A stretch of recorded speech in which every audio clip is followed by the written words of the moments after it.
number of construction sites. Did you see mismanagement going on or funds that aren't? Well, I see a very luxurious situation taking place. Let's put it that way. I was given a very nice tour by the head of construction. And, look, if you look over here, they're trying to open up the basement.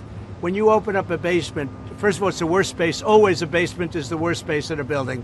And it's also the most expensive space to build, especially here because you have a water line. They're going down into the water, so they have to build what's called a reverse bathtub. The water has to be kept out.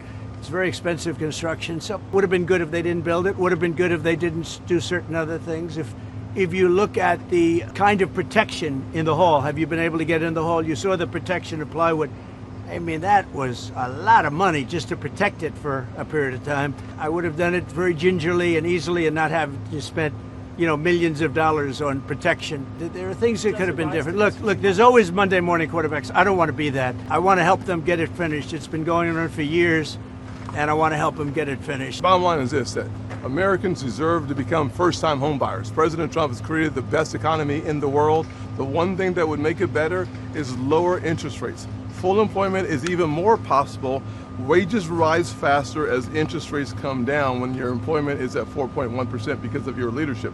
We have revenues coming in at record-breaking, maybe last month even more revenue coming in than bills going out, which is remarkable. They found $26 billion. They said, where did that come from? Nobody, I think that's been many, many decades since that happened. I can't remember that. They found $26 billion last month. And they said, where did that come from? I said, why don't you try the tariffs? Said it was true. We're taking in hundreds of billions of dollars, and our country is doing great, and we have no inflation, and the numbers, the job, everything is good.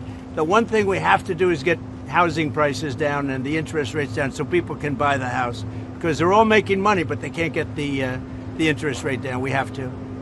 Amen. All right. And he's been my friend for a long time. I don't really understand what's going on with the size, the scope, the cost of the building renovations. One can ask, was it a good idea to start the renovations for an enterprise that's losing $100 billion a year? $100 billion because of a mismatch in the bond portfolio from the short-term rates. I think that the Fed should undertake an internal review because I think all the other operations are endangering its independence of monetary policy. As I've said, monetary policy should be kept independent. It's a jewel box, should be walled off.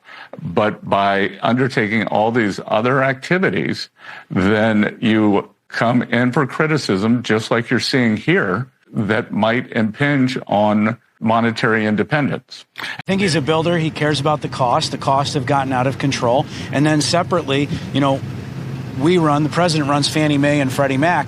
In his first term, people were able to buy a mortgage for 3%.